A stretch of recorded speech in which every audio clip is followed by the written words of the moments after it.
depressão não é visível, é algo interior, é algo mental, muitas vezes parece que não é uma doença, que é uma mania, que é enfim, acomodação, quando não é. Na verdade, a depressão é uma doença, tá?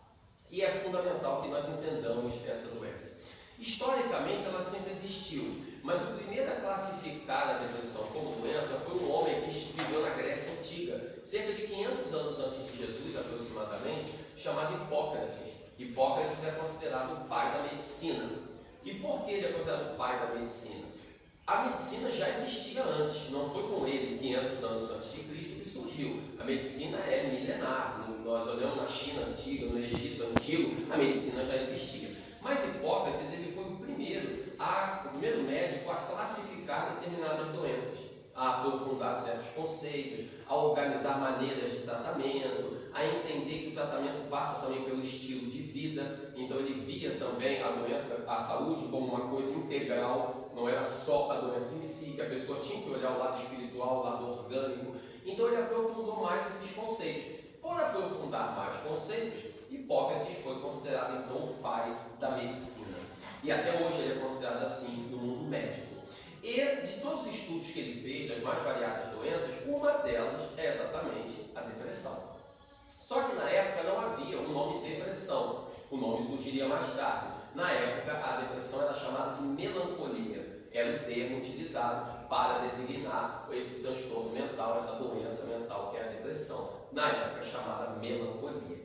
E então ela atravessou a nossa história, sempre houve em toda a nossa história. Com Hipócrates, antes de Cristo, ganhou um aprofundamento maior nos seus estudos e atravessou a história. Muitas pessoas conhecidas ou anônimas tiveram depressão ao longo do tempo, tiveram a melancolia, como ela é chamada. Inclusive na própria Bíblia nós temos expressões, casos que dão a entender que era um processo de depressão. Não podemos afirmar, porque os registros históricos não são tão certos como os de hoje. Hoje nós conseguimos fazer registros históricos mais exatos, na época não havia. Mas há casos, inclusive na Bíblia, que relatam situações que demonstram que tudo indica seja um caso de depressão.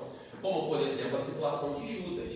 Judas, nós não podemos afirmar, mas tudo indica que para ele chegar ao ponto que chegou, ele adentrou em um quadro depressivo, porque ao ver que Jesus estava sendo preso e seria encaminhado à morte, ele então comete um erro muito maior, que foi o autocídio, como nós sabemos. Tudo indica que ele tenha entrado num quadro depressivo, embora não possamos afirmar.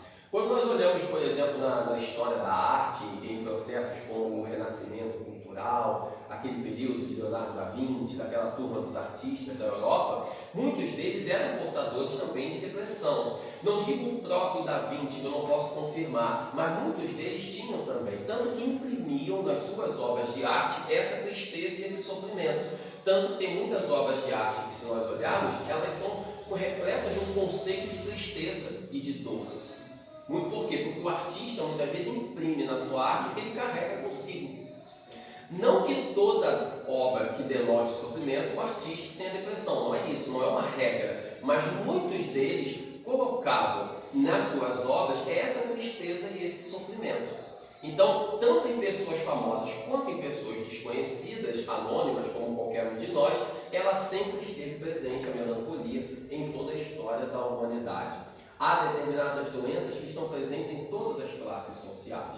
Algumas podem variar de classe social, porque às vezes, por exemplo, uma pessoa muito pobre, que mora numa região que não tem devido saneamento básico, está exposta a determinadas doenças que alguém que mora numa classe mais alta não está. Isso pode acontecer. Mas há outras doenças, principalmente da área mental, que todos estão sujeitos. Tanto que nós vemos na sociedade que a depressão, ela acomete tanto pessoas desconhecidas quanto pessoas famosas, pessoas ricas. Não tem escolha. Ninguém está livre de ter problemas de saúde.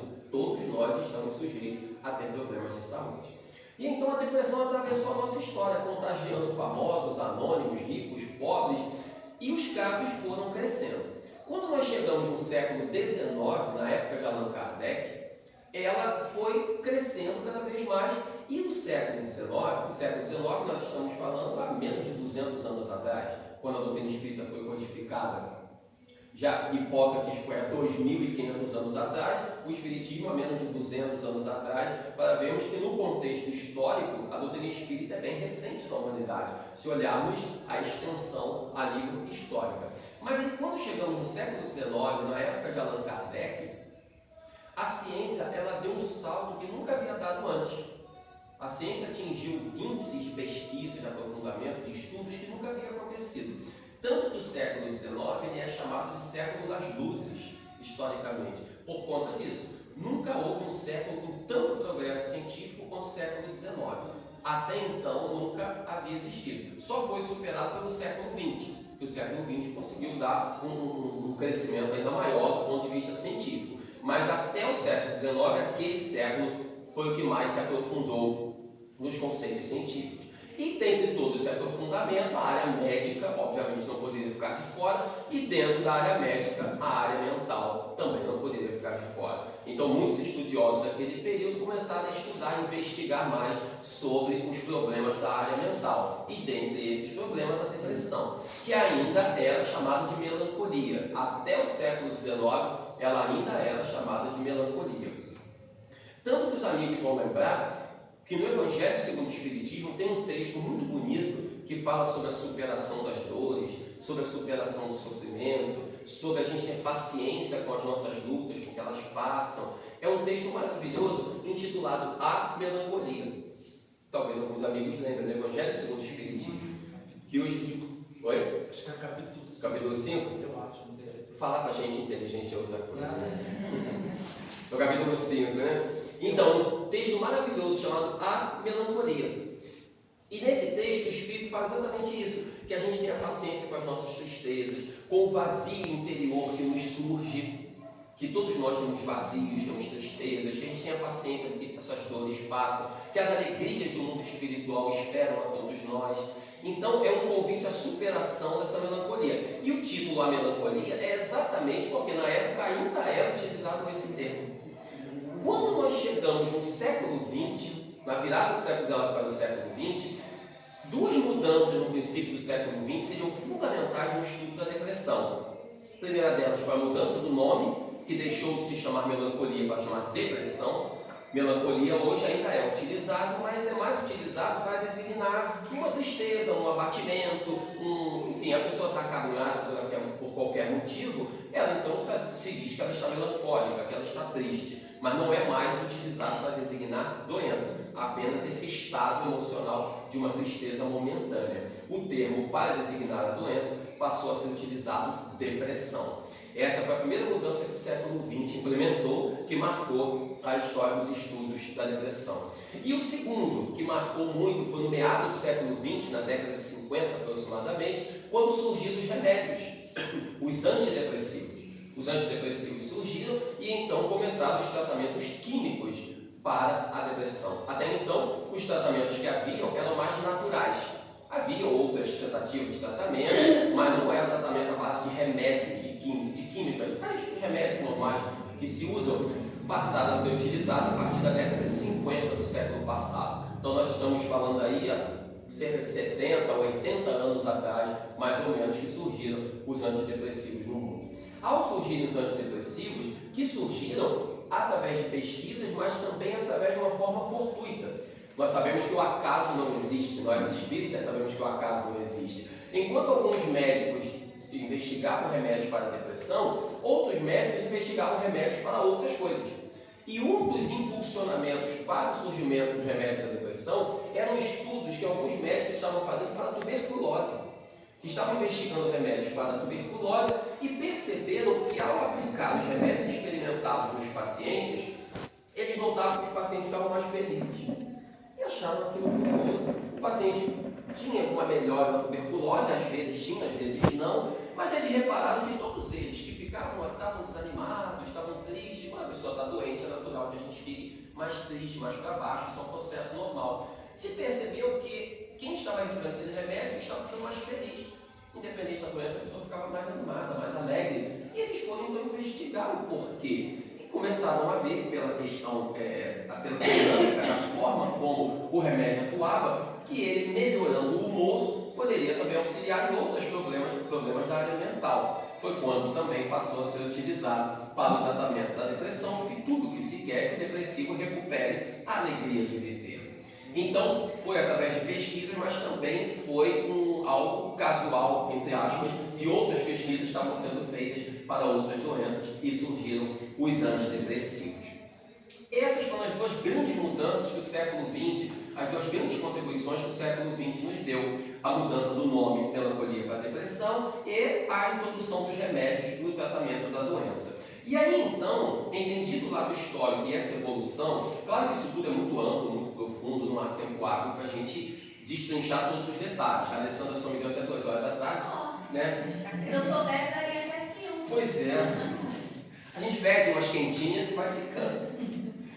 Então, assim, é um tema muito profundo, né? Claro que não seria, né, em 1 ou 2 horas que se conseguiria abordar tudo, mas é um panorama para a gente entender o geral, o resumo, né? E aí, então, vencidos essas etapas históricas e esse progresso que o século XIX e o século XX nos deram, é importante a gente entender como que funciona a depressão, para a gente poder falar um pouco também do aspecto moral da depressão, moral e espiritual. A depressão, ela, como dissemos, é uma doença, ponto. Ela não é uma mania, não é uma frescura, como alguns dizem, não é acomodação, ela é uma doença. Não é preguiça, não é nada disso. Existe pessoa preguiçosa? Existe. Existe pessoa acomodada? Existe. Existe de tudo, tá? Mas não quer dizer que isso seja depressão, tá? Uma pessoa depressiva não é uma pessoa preguiçosa. E uma pessoa preguiçosa também não quer dizer que seja uma pessoa depressiva. A pessoa preguiçosa é preguiçosa porque é preguiçosa mesmo. Ou a pessoa acomodada, que não gosta de trabalhar, que não gosta de fazer as coisas, né? Não quer dizer que ela tenha depressão. Às vezes ela tem que desenvolver a vontade de trabalhar. A depressão é outra coisa. A depressão é uma doença. Nem a tristeza não é necessariamente depressão. Isso é um ponto importante também. Todo depressivo ele fica triste, mas nem toda pessoa triste está com depressão. Tem pessoas que às vezes estão tristes por algum motivo e falam: eu estou depressivo hoje. Não, a pessoa não está depressiva, a pessoa está triste. Aconteceu alguma coisa, a pessoa ficou triste, o time dela perdeu, ela passou mal, ela, não sei, caiu na rua, ralou o joelho, a pessoa fica triste. Qualquer um de nós, mas é uma tristeza momentânea. A depressão não é uma tristeza momentânea. A depressão é uma tristeza profunda e continuada. Esse é um dos sintomas da depressão que nós vamos comentar melhor. Então, nem toda tristeza é depressão, mas a depressão normalmente vem acompanhada de tristeza. Então, entendido que é uma doença, é importante a gente entender como que ela funciona e por que ela existe. Tem várias causas da depressão que a gente detalha no livro, mas 3 pontos são considerados principais do ponto de vista médico. O primeiro deles é a genética. A genética é o primeiro a colaborar, o primeiro não no sentido de importância, mas primeiro no sentido só de didaticamente dos 3 que vamos citar. A genética, por quê? Porque todas as vezes que a pessoa tem casos de uma doença na família, ela tem mais propensão de ter aquela doença. Isso vale para qualquer doença, não só para a depressão. Pode ser qualquer doença. A pessoa tem casos na família, ali está o ponto fraco daquela família. Se, por exemplo, meu bisavô teve câncer, meu avô teve câncer, meu pai teve câncer, eu tenho que estar atento para me cuidar do câncer. Não quer dizer que eu terei. Nós não somos escravos da nossa genética, não. Isso é muito importante, tá? Tem pessoas que pensam que porque tem um monte de casos de doença na família, que a pessoa vai ter também. Não necessariamente. Se eu me cuidar, eu posso não ter aquele problema.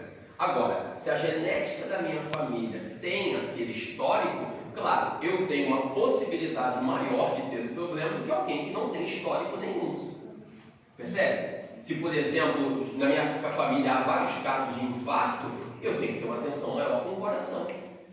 O outro, a família, tem vários casos de diabetes, tem que ficar mais atento para a questão do diabetes. Nós não somos escravos da genética, repito, nós não estamos fadados a ter as doenças que a família teve. Mas se temos muitos casos do ponto de vista familiar, a gente tem que ter uma atenção maior com aquilo que é a possibilidade maior. Agora, se eu me cuido, eu posso não ter o problema, porque os genes responsáveis por desenvolver aquela doença, eles podem ficar restritos, eles podem ficar isolados. Nós podemos até ter genes responsáveis por desenvolver determinada doença, mas se eu me cuido, eu consigo bloquear aquela manifestação. É como uma lâmpada, ela pode continuar existindo e a gente deixa apagada. Vou te passar já. É como uma lâmpada, ela pode continuar existindo, mas a gente deixa ela apagada, ela não vai ter atuação, é como se não existisse. Da mesma forma, os genes de doença que a gente tenha, qualquer célula, qualquer gene que seja responsável por manifestar o problema, a gente se cuidando pode bloquear isso e ele não se manifesta. Tá? Então, assim, a genética é o primeiro ponto. A gente tem que se cuidar. A genética influencia, mas ela não é um fator determinante, mas colabora. Então, quem tem casos na família tem que ter uma atenção maior com aquele tipo de problema que a família tem histórico. Tanto que eu comecei dizendo que eu tive depressão, não foi por causa da família, claro, mas há vários casos na nossa família. Minha mãe teve, minha avó teve, etc. Minha bisavó teve. Então, provavelmente, a minha genética tem também uma propensão a esse caso. E devido a algumas turbulências que eu atravessei alguns anos atrás, acabou me mergulhando num quadro depressivo. Tá bom? Então, a genética colabora. Não é uma fatalidade, mas colabora. Fala, meu amigo. Eduardo, pelo que você está falando aí, pelo meu pouco conhecimento, eu estou triste pelo que aconteceu comigo, mas eu acho que eu não estou depressivo porque eu consigo rir, conversar, sentir sentimentos, alegria, mas eu sinto uma tristeza pelo que aconteceu comigo. E o meu médico me receitou, né, um antidepressivo. Existem vários níveis de depressão. Aí eu não sei se eu estou depressivo, porque essa tristeza que está em mim não demora a passar. No dia quando eu acordo e me vejo todo ferido, com o braço doendo, eu fico triste.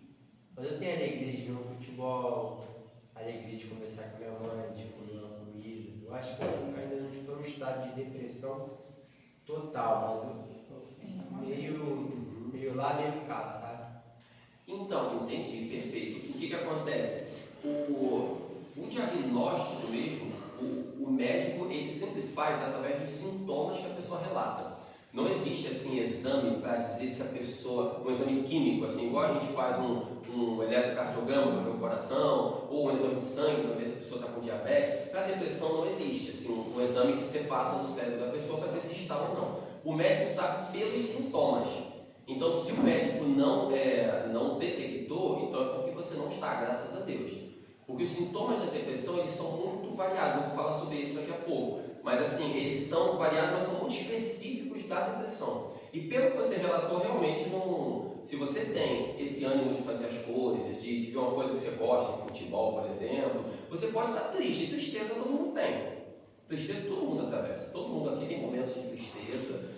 Até Jesus, nosso Senhor, quando esteve na terra, teve momentos de tristeza. Jesus foi preso, foi traído, foi abandonado, apanhou também. Então ele teve momentos de tristeza, mas Jesus não teve depressão. Percebe? Mas tristeza ele teve. Então, assim, pelo que você relatou, claro que o médico aqui diz, eu não sou médico, né? Mas pelo que você relatou, realmente parece que não é um caso de depressão, pelo que você continua animado ainda a fazer as coisas que você gosta. Tá bom? Mas é sempre importante a gente trabalhar esse lado do corpo, para a gente procurar estar sempre bem. Então, a questão da genética ele é um ponto muito importante, como já citamos. O segundo ponto é o funcionamento cerebral. Aqueles que têm tendência à depressão, ou que já possuíram depressão, etc., a pessoa normalmente, pode haver exceções, claro, a depressão tem vários níveis, vários graus, mas então não dá para dizer assim que tal coisa vai para todo mundo, é muito difícil isso, mas normalmente, a maioria dos casos, a pessoa tem uma deficiência na produção de determinados neurotransmissores. Alguns neurotransmissores são bem conhecidos. Por exemplo, serotonina, todo mundo já ouviu falar da serotonina, da noradrenalina. Essas substâncias e outras mais, elas são responsáveis por manter o nosso humor, a nossa alegria. É a manifestação da nossa alegria, do nosso bom humor, do nosso cérebro. Então, essas substâncias, elas estando numa quantidade boa no cérebro, nós manifestamos a nossa alegria mais facilmente. Normalmente, o depressivo ele tem deficiência na produção dessas substâncias. Por isso que ele tem um humor muito baixo. Porque se essas substâncias são responsáveis por manter a nossa alegria, quando estão no nível alto, quando a pessoa, o depressivo, tem deficiência delas, a alegria dele também está bem baixa. Se a minha quantidade de serotonina é mínima, a alegria da pessoa também despenca. Como que os antidepressivos agem? Corrigindo essa carência no cérebro. Tanto que existe uma classificação dos antidepressivos, não digo a maior parte, mas uma boa parte deles é classificada com uma sigla chamada ISRS. Se alguém aqui já tomou antidepressivo deve lembrar. ISRS significa inibidor seletivo de recaptação de serotonina. O que quer dizer isso? A serotonina no cérebro ela é produzida pelo neurônio. Nós temos bilhões de neurônios no cérebro, bilhões. Dizem até que os homens têm mais do que as mulheres. Eu ia corrigir isso, é o contrário. Cientificamente dizem que os homens têm. Mas acho que a gente não usa muito não, né? Porque a gente faz um monte de coisa errada, né? Mas enfim, nós temos bilhões de neurônios, bilhões, com B de bola, é muita coisa. E esses neurônios se comunicam por uma fenda, pela fenda chamada fenda sináptica. E é uma ligação entre um e outro. O que o neurônio faz? Ele se comunica, ele libera a serotonina nessa fenda. Só que ele libera e depois recolhe. Ele libera e recolhe. Esse é o processo que o neurônio faz com a serotonina. Ele libera a serotonina e depois chama de volta. É o que eles chamam na medicina de recaptação. Ele libera e recapta para ele mesmo. Esse é um processo normal, funcionamento normal das pessoas. Como o depressivo tem deficiência na produção dessa substância, o que o antidepressivo faz, o remédio? Ele faz com que o neurônio, ao liberar a serotonina, que ele não recapte imediatamente, que ele mantenha mais tempo a serotonina atuando no cérebro. É isso que o remédio faz. Ele inibe a recaptação e mantém a serotonina mais tempo no cérebro da pessoa, para poder melhorar os níveis do humor. Por isso que os antidepressivos são chamados de inibidores de recaptação de serotonina. Aí eu quero. Porque o neurônio, ao invés de recaptar imediatamente, o remédio inibe a recaptação e mantém a serotonina atuando. Tem muitas pessoas que nem têm depressão e que tomam, para poder melhorar o humor. Agora, é claro que isso tem que ser com acompanhamento médico, né? A pessoa não pode tomar remédio por conta própria, nem tirar remédio por conta própria. Até porque esses remédios são controlados. Né? Não é como uma dipirona, que a pessoa está com dor de cabeça, toma e acabou. Esses remédios a pessoa toma diariamente. Tem pessoas que precisam tomar durante um mês, outros durante um ano, outros a vida toda. Tem pessoas que tomam um comprimido por dia, outros tomam 2, 3, por isso que o médico é que faz a avaliação. Né? E há casos que às vezes a pessoa começa a tomar o remédio, aí ela começa a melhorar, que vai melhorando a serotonina no cérebro, o humor dela melhora, fala, estou bem, não preciso mais. Aí tira por conta própria, a depressão volta. E às vezes volta até pior. Porque remédio controlado, quando o médico tira, ele tira gradualmente, para o organismo se acostumar. Se eu estou tomando um remédio, aquilo está me trazendo níveis bons de serotonina e de outros neurotransmissores, de repente eu corto, claro que o organismo vai ter algum tipo de problema, algum tipo de rejeição. Então o médico é que pode fazer. A gente, quando melhora um pouco, a gente acha que está tudo certo, que pode fazer tudo. A gente é assim, né? Quando a gente está doente, a gente já fica mais fragilizado. Quando melhora um pouco, acabou. É igual quando passa mal, a pessoa fala, não, agora eu vou me alimentar bem, eu vou dormir bem, eu vou me cuidar. Não é assim, nunca mais vou comer isso, vou entrar para academia, vou fazer não sei o quê. Quando melhora um pouco, a gente esquece tudo, volta a comer tudo errado, dormir mal, fazer coisas. Então, assim, a gente tem que aprender que a nossa vida, ela é uma coisa integral. Ela não é uma coisa isolada, vou resolver isso aqui, pronto. A nossa vida é um todo. O ideal seria que a gente tomasse um comprimido e resolvesse todos os problemas, é o nosso sonho, né? Tomava um comprimido, acabava tudo. Mas a vida não é assim. A vida quer que a gente tome os remédios quando for preciso, mas a vida também quer que a gente melhore como um todo. Que a gente cuide da saúde mental, da saúde física, da saúde espiritual, do nosso trabalho, desenvolva o nosso lado moral. É para isso que estamos na Terra. Né? Larga é a porta da perdição, a da salvação é estreita. Então dá trabalho passar pela porta da salvação.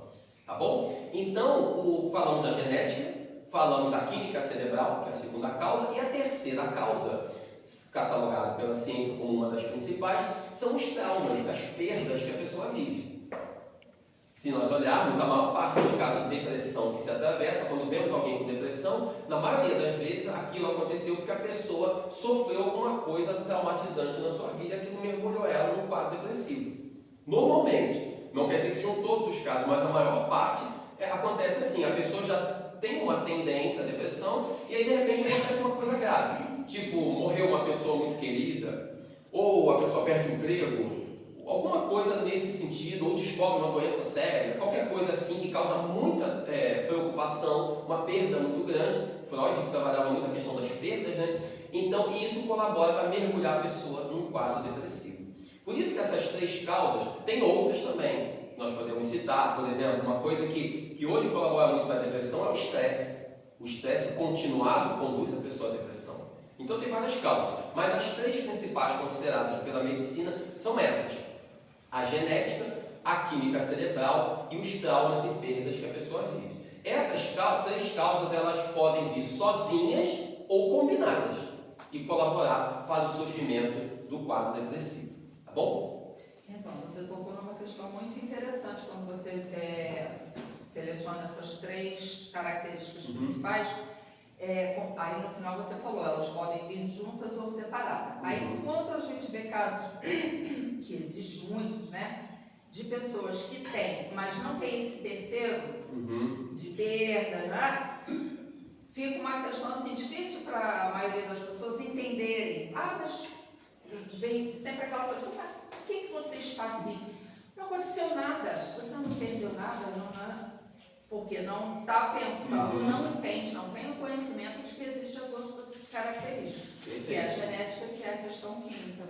Então, quando a pessoa tem essa probabilidade, essa tendência de ter essa doença, independente se ela vai ter uma perda, se ela vai ter algum trauma, ela às vezes desenvolve isso por uma questão boba, entre aspas, né? Que as pessoas não entendem. Então, é muito interessante a gente ter esse cuidado, né? De saber quais são as principais causas e não achar que, porque não tem as 3 juntas, ela não teria que estar assim. Isso aí, né? Perfeito, perfeito. Porque esse olhar a gente tem que ter, porque assim, cada um sabe o que ele está sentindo, e às vezes a gente dizer para o outro o que ele está sentindo ou não é uma coisa muito, assim, séria. Claro que tem pessoas que a gente sabe, como eu comentei, que às vezes não estão com depressão, coisa nenhuma, a pessoa está só com preguiça e tanto. Mas como que a gente vai diferenciar? Não tem que ter esse olhar, a gente não pode julgar só porque não é isso, é tal coisa. Mas assim, é uma gama de situações, principalmente na área mental, que é uma coisa que a gente não está vendo. Assim, fisicamente, a gente pode olhar a pessoa abatida, triste e tal, mas fisicamente a gente não está vendo. Se a pessoa está com um problema na pele, a gente vê, a gente consegue olhar e tentar tratar, mas a área mental a gente não consegue. Tanto que existe, por exemplo, a depressão considerada a depressão maior, que são as depressões mais profundas, quando a pessoa entra em crise. Tem algum tipo de depressão chamada distimia. Distimia, não, é diferente de disritmia. Disritmia não é cardíaco. É distimia, que é uma depressão leve e continuada, que a pessoa vai convivendo com ela e às vezes nem sabe que tem. A pessoa vive meio depressiva e nem sabe que tem. É chamada de distimia. Existe depressão pré-parto, depressão pós-parto, enfim, há uma quantidade enorme de casos de depressão. E existem outros transtornos mentais que às vezes são classificados como depressão e não são na verdade. Por exemplo, o burnout hoje em dia, que é muito comum. Bipolar, ele é bipolar tipo 1. Então, ele vive entre a depressão e a mania, né? Que é a empolgação e a depressão. Então tem dia que ele está depressivo e no outro dia ele está super bem, daqui a pouco ele cai de novo. E agora, nessa situação que ele viveu, isso fica mais forte ainda. Essas alterações de humor é uma das características da depressão, do bipolar, exatamente. Então tem que ter sempre essa atenção, esse cuidado. E por exemplo, o burnout que eu estava citando não é depressão, mas muitas vezes é confundido com depressão. O burnout hoje, ele é o quê? É aquele esgotamento que a pessoa tem que faz com que ela se afaste das suas atividades diárias. É muito utilizado em pessoas que se afastam do trabalho, esse termo. Pessoas que se esgotam tanto, se estressam tanto no trabalho, que criam transtorno e precisam se afastar do trabalho. Não é propriamente uma depressão, mas é um transtorno mental. Como outros, tem borderline, enfim, tem inúmeros hoje em dia que os médicos estão classificando. Mas então, tem essas causas, e aí nós precisamos entender os sintomas da depressão. Quais são os sintomas da depressão? São vários, mas os principais. Primeiro, a tristeza profunda e continuada. Lembra que eu falei que tristeza não é depressão? Só é depressão quando só é considerada, né, um dos sintomas da depressão quando é uma tristeza profunda e continuada. Uma tristeza rápida e superficial qualquer um pode ter, mas uma tristeza profunda e continuada é um sintoma de depressão. Quer dizer que a pessoa está com depressão? Não quer dizer, mas é um sintoma que a gente tem que observar. O que é um sintoma na medicina? É um sinal. Sintoma é um sinal. Não quer dizer que seja aquilo, mas é uma possibilidade de ser. A gente tem que ter um olhar mais carinhoso. Um outro ponto muito importante, a pessoa começa a ter pensamentos negativos. É um sintoma da depressão. Repara que quem aqui já conversou com alguém de depressão, tem muitos pensamentos de morte, pensamentos de doença. Eu, quando tive a minha, eu tinha muito. Qualquer coisa que ia fazer diferente, eu ficava pensando, se eu ia fazer uma viagem, eu já pensava que podia acontecer uma tragédia naquela viagem, que podia acontecer um problema qualquer. São pensamentos que surgem na depressão negativos. O depressivo tem uma tendência a ter pensamentos negativos, principalmente relativos à morte e doença. É um outro sintoma. Um outro sintoma comum da depressão depressão também, a pessoa perde a alegria, a vontade de fazer coisas que antes ela amava fazer. Isso é um sintoma também. Coisas que a pessoa adorava fazer, ela não quer fazer mais. Por que é um sintoma? Porque coisas que a gente não gosta de fazer, todo mundo tem. Todo mundo tem coisas que a gente gosta de fazer e coisas que a gente não gosta. Não é? Ninguém gosta de fazer tudo. Tem coisas que a gente faz porque a gente gosta, outras a gente faz mais por obrigação mesmo. Não é? Tem coisas que a gente faz mais por obrigação. Por exemplo, ver a Marinette todo dia, eu faço por obrigação. Deixa ela fora. Pois é, não tem como fugir. A tristeza ela provoca assim, em que o coração fica acelerado também. Sim, também. A tristeza pode ocasionar também, mas o que mais ocasiona o coração acelerado é certas situações de preocupação, de medo, pelas descargas de adrenalina que o cérebro libera. Adrenalina e cortisol. Aí acelera o coração. Entendeu? A tristeza pode acontecer, mas é mais difícil. É mais difícil. O coração acelerado é mais uma reação do corpo para esses momentos de que a gente toma algum susto, algum medo, alguma coisa assim, e aí o cérebro libera essas substâncias e acelera o coração. Mas por quê? Muito bem lembrado, só tocar. Lembra que eu falei que o estresse pode causar depressão também? Por que o estresse pode causar depressão? Tem a ver com isso. Porque quando a gente passa por alguma situação grave, algum medo, algum trauma, alguma coisa, o cérebro libera essa descarga e o coração acelera, mas porque é um mecanismo de defesa. Foi aquele momento, daqui a pouco passa. Eu tomei um susto muito grande na rua, aí eu chego em casa acelerado, nervoso, mas aquilo passa. Esses mecanismos de liberação do cérebro para causar isso é um mecanismo de proteção que o cérebro avisa para o corpo: ó, estamos em perigo. Mas daqui a pouco esse perigo passa e a gente volta ao normal. Então isso aí não vai ocasionar uma depressão. O estresse pode causar depressão, por quê? Porque a pessoa vive nessa descarga o tempo todo.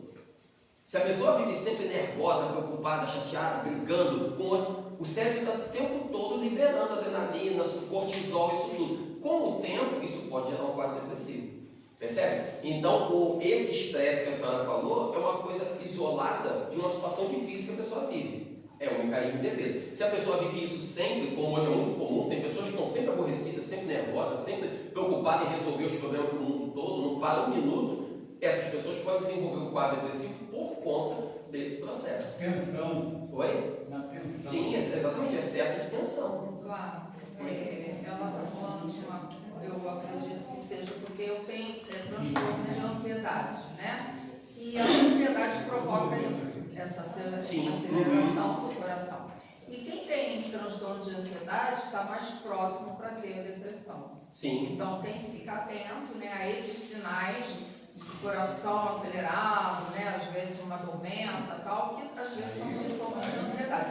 Quem costuma ter isso com frequência, que eu sei que eu tenho, geralmente é uma ansiedade que está desencadeando ali e aí tem que realmente ficar bem atento.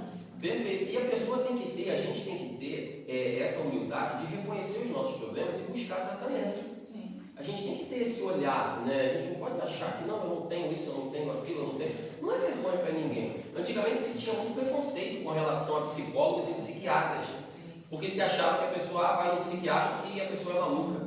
Antigamente se falava isso.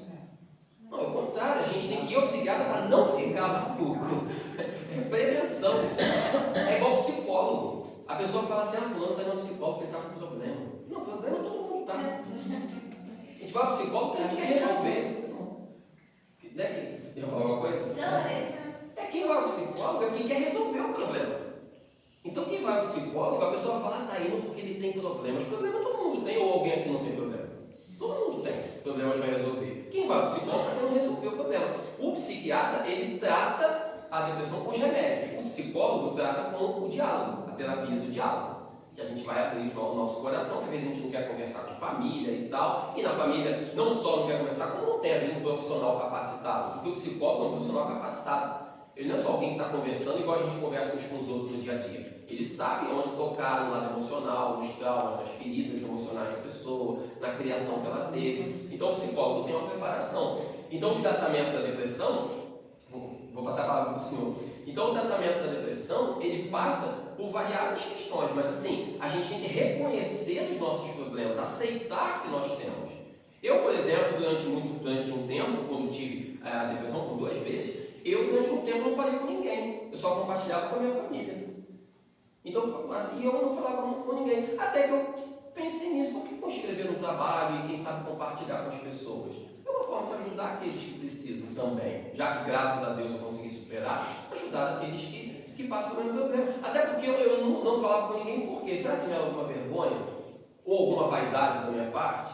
Do tipo assim, de não querer mostrar que tem problema, né? Os outros têm problema, mas eu não posso ter, todo mundo tem. Qual é a vergonha da pessoa dizer, não, tem depressão? Ou a pessoa que descobriu um câncer, qual é o problema? Fala, não, descobri um câncer, estou tratando. A gente tem que quebrar os tabus. Se a gente falar que está com dor de cabeça, que está com dor no pé, que está com dor de coluna, por que não vai falar que eu estou com câncer, eu estou com depressão, eu estou com... Não é vergonha para ninguém. E quando a gente aceita, a gente trata muito melhor. Muito melhor. Do que se a gente ficar escondendo como se aquilo fosse uma vergonha para alguém. Então, a gente aceitar e tratar os sintomas da depressão, falamos da tristeza, da perda de prazer, dos pensamentos de morte, doenças e outras coisas mais, são os sintomas. E os tratamentos, claro, o psiquiatra, que receita os remédios, o psicólogo, que faz a terapia do diálogo, e claro, não podia faltar a casa espírita, que vai dar o suporte físico e espiritual que a gente precisa, até porque a depressão tem também influência espiritual ali. E isso os médicos não sabem, isso quem sabe é a gente. Mas nós vamos falar sobre isso. O psicólogo, acredito eu, que ele faz uma reeducação de como você deve encarar os problemas. Eu fui vítima também de depressão fortíssima. E eu me curei depois de observar que os remédios que eram ministrados, eles me tornavam ainda mais suscetível, mais preocupado com os problemas. Eu me curei da minha depressão com excesso de trabalho. Eu me viciei em trabalho. Acabou, não vou pensar em nada. Acabou o meu problema. O trabalho, tem um capítulo do livro que a gente fala sobre isso também, né? Que o trabalho, e principalmente o trabalho no bem, na caridade, é uma grande terapia também. Então tem um capítulo do livro que a gente fala sobre isso. Porque assim, a gente precisa entender que a depressão, sendo uma doença, assim como as outras doenças, ela precisa do lado médico e do lado espiritual. Tem pessoas que às vezes vêm ao centro e acham que não precisa mais ir ao médico. Já estou no centro tomando passe, tá bom. Não, está errado. E tem pessoas que vão ao médico e acham que não precisa mais da religião, que só o remédio resolve. Também está errado. A gente tem que juntar as duas coisas. Então a gente vai ao médico e vai ao centro. Aí vai ao psiquiatra, vai ao centro também, as duas coisas juntas. E se possível, um psicólogo, melhor ainda. Não tem dinheiro para pagar um psicólogo. Tudo bem, na casa espírita faz atendimento fraterno. Conversa com as pessoas, o psicólogo, ele faz esse trabalho. Na casa espírita pode não ter um psicólogo propriamente, mas tem sempre pessoas mais experientes que no atendimento fraterno conversam, para que a gente possa entender. Também, né? Oi? Isso ocupa. Isso, perfeito. Tem um capítulo do livro que a gente fala sobre Exatamente. isso. O trabalho da caridade é fundamental. Não só na caridade, se ocupa. Em geral, Isso. Perfeito.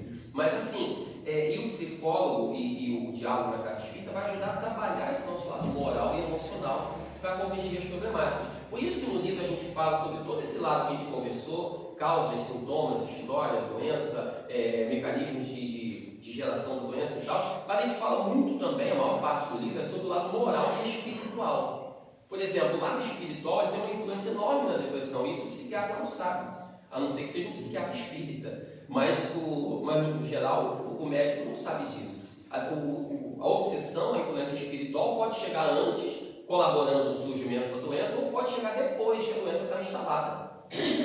O espírito obsessor, ele pode colaborar para que ela surja, vendo que a pessoa tem uma tendência à depressão e está passando por um momento difícil, o espírito vem para perturbar. Ou o espírito a pessoa entrou num quadro depressivo, o obsessor vê que a porta está aberta para influenciar, ele chega então e termina de afundar o problema. Então há influência espiritual tanto antes quanto depois, principalmente no depois. Então o tratamento na casa espírita vai auxiliar também no lado espiritual, porque na casa espírita nós seremos tratados e o espírito também.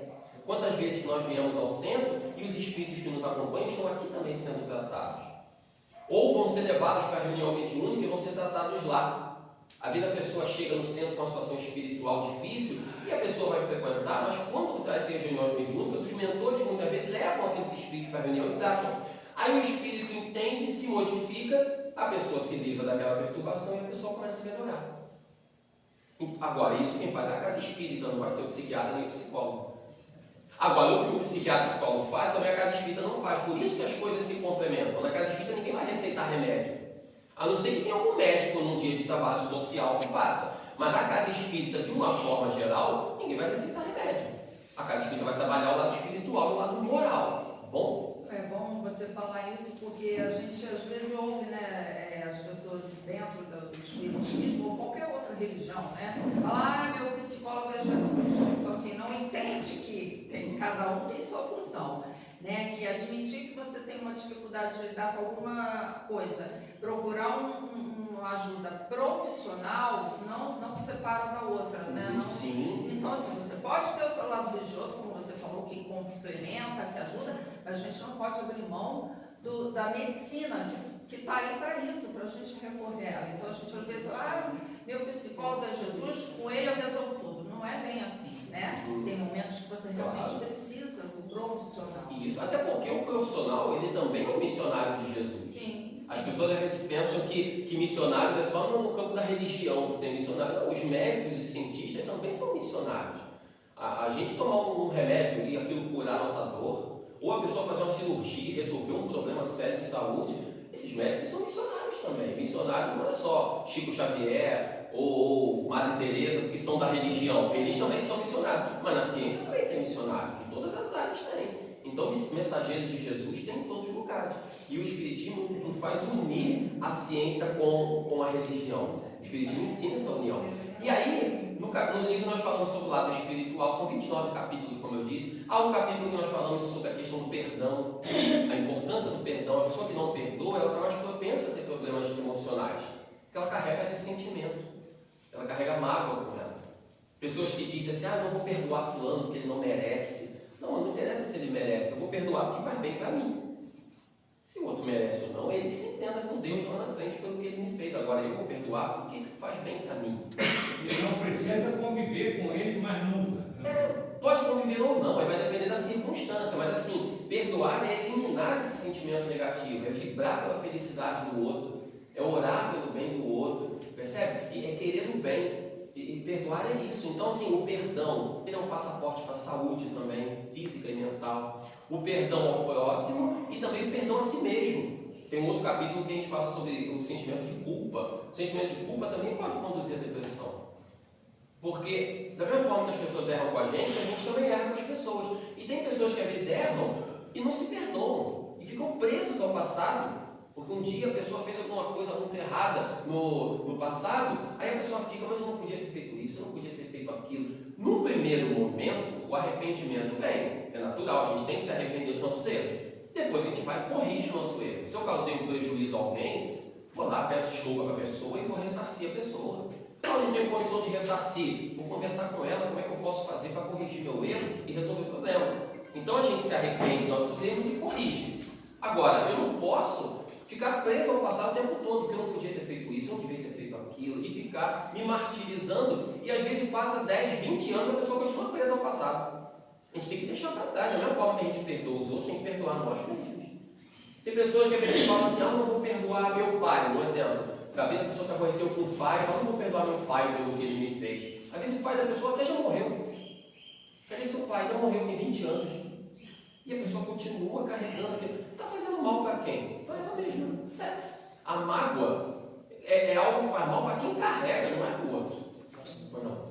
A gente orando pela pessoa e querer bem o bem dela, já é um perdão, né? Sim, já é um perdão. Já é um perdão. Pelo menos é um começo. Se a pessoa puder se reconciliar pessoalmente, melhor ainda. Mas se não for possível, porque tem casos na vida que às vezes é mais difícil, o fato de você querer bem, de orar pela pessoa, já é um perdão. Porque a pessoa que não perdoa, ela fica com um sentimento ruim, ela deseja o mal do outro. Sabe? A pessoa que não perdoa, se aconteceu alguma coisa errada com o outro, ela vibra com aquilo. Teve o que merecia. Tem pessoas que falam essas coisas. E fica leveza também. Exatamente. A pessoa pensa mal do outro. Entendeu? Ou a pessoa vibra com o que acontece ruim, quando se deu mal. Ele teve o que merecia pelo que ele me fez. E isso é porque a pessoa não perdoou. Agora, se eu olho pela pessoa, desejo o bem dela, quero o bem dela, aí o perdão está se fazendo, entendeu? Se a pessoa conseguir se reconciliar pessoalmente, melhor ainda. Nem sempre é possível, né? Nem sempre é possível. Tem pessoas que às vezes já morreram, tem pessoas que a gente viu uma vez na vida, não vai ver nunca mais. Mas quando a gente ora e deseja o bem, tira esse sentimento ruim, já é o perdão. Tá bom? Então o perdão é um passo muito importante. Perdoar o próximo e perdoar a si próprio. A gente eliminar o sentimento de culpa que eu citei. Então, nesse aspecto moral, em muitos capítulos a gente fala um sobre o sentimento de culpa, o outro sobre o perdão, o outro sobre a questão do medo, o outro sobre a questão da ansiedade, que a gente estava conversando há pouco, a questão da ansiedade. Hoje a gente vive uma epidemia de ansiedade. Aliás, não é uma epidemia, uma pandemia de ansiedade. Uma pandemia não é só a Covid, não, tem pandemia moral também. A ansiedade é uma parte de uma pandemia. Hoje em dia está quase todo mundo ansioso. As pessoas vivem correndo de um lado para o outro, fazendo um monte de coisa. Tem pessoas que a gente vai conversar com elas, enquanto elas falam, a gente está ouvindo. Quando a gente começa a falar, a pessoa já vira para o lado e já vai fazer outra coisa. Não consegue nem olhar para os nossos olhos. Muitas pessoas são assim. Você começa a falar, a pessoa olha para um lado e para o outro. Tem gente que ainda pega o celular e fala, não, pode falar que eu estou te ouvindo, eu estou aqui, mas eu estou te escutando. Não está escutando. Ou está escutando mal, porque não está dando a devida atenção. Está ouvindo, na verdade. Isso aí, perfeito, está só ouvindo, mas não está escutando. Então, nós temos que dar atenção para as pessoas. A gente perdeu isso, essa simplicidade do mundo moderno, ele trouxe muito progresso, que é muito bom, mas também está fazendo com que a gente perca essa simplicidade. A gente tem que recuperar isso. Sabe, essa simplicidade de São Francisco de Assis, de pessoas que viveram na nossa história e que nos trouxeram a vivência de Jesus nessas pequenas coisas. Porque de nada adianta, como disse Jesus, ganhar o mundo e perder a própria alma. Quantas pessoas que estão por aí que estão ganhando o mundo, mas estão perdendo a própria alma? Percebe? Então, assim, nós temos que trazer Jesus para perto de nós. Por isso, o aspecto moral, a gente fala sobre a ansiedade, falamos sobre o medo, perdão, sobre coragem, sobre a questão do sofrimento, sobre a questão da família, sobre a reencarnação, que a depressão também tem questões do passado. Enfim, cada capítulo é sobre um assunto e o livro, o resultado da venda é toda para instituições de caridade, tá, pessoal? Eu esqueci de comentar isso, mas é bastante óbvio, mas é sempre importante lembrar, tá bom? Então, assim, são questões que nós temos que procurar compreender, não só para cuidar de nós, como para cuidar do nosso próximo também. E quando o título fala da saudade de Jesus, é exatamente isso, assim, o mundo de alguma forma ele sente saudade de Jesus. Não que Jesus não esteja conosco, ele está conosco, mas nós nem sempre estamos com ele. Essa que é a questão. Jesus está sempre com a gente, agora nem sempre a gente está com ele, porque pelas nossas atitudes, às vezes a gente esquece dele, a gente se afasta dele. Então nós temos que nos aproximar dele mais, pelos nossos pensamentos, pelas nossas ações, pelas nossas palavras, entendeu? Porque essa saudade que o mundo tem de Jesus colabora também para os processos de doença, para os processos de dificuldade que o mundo atravessa. Porque quem tem Jesus no coração está solucionando seus problemas. Claro que isso não impede, como conversamos, tratamento médico e tudo mais, mas quem tem Jesus no coração pode sentar, você não conversa, por favor. Essa menina tem implicância comigo, 9 horas ainda, né? Que absurdo, né? A gente vai até as 14, já Ah, isso, né? Me defende, não segurou ela aí. Que absurdo isso. Próxima vez que eu chegar, eu vou atrasar aquele relógio, ninguém vai descobrir. Então, assim, nós precisamos entender isso, que a presença de Jesus em nós, quando nós temos essa alegria cristã, sabe, esse prazer de servir, de amar, de fazer o bem, de acordar e agradecer a Deus por mais um dia de vida, isso não vai nos livrar de todos os problemas, porque problemas todo mundo tem, mas pode ter certeza que nós estaremos muito mais capacitados para superar os problemas. Chico Xavier, por exemplo, teve inúmeras dificuldades durante a vida, muito mais do que todos nós juntos aqui. Chico teve problemas de saúde, problemas de família, problema financeiro, problemas morais, perseguições. Chico, com 20 e poucos anos, descobriu um problema de catarata. Naquela época não tinha tratamento, ele passou a vida inteira pingando colírio no olho. Hoje se faz uma cirurgia em 1 mês ou 2, está tudo resolvido. Ele passou a vida inteira pingando colírio, problema cardíaco, teve uma série de problemas ao longo da vida. O que fez ele se manter ativo até os últimos dias de sua vida? Morreu com 92 anos de idade, nosso querido Chico Xavier. O amor.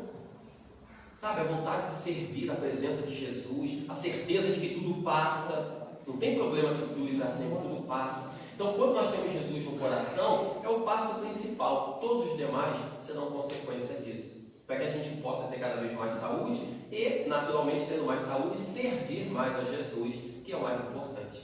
Tá bom, meus amigos? Obrigado pelo carinho, pela atenção e fiquem aos convites.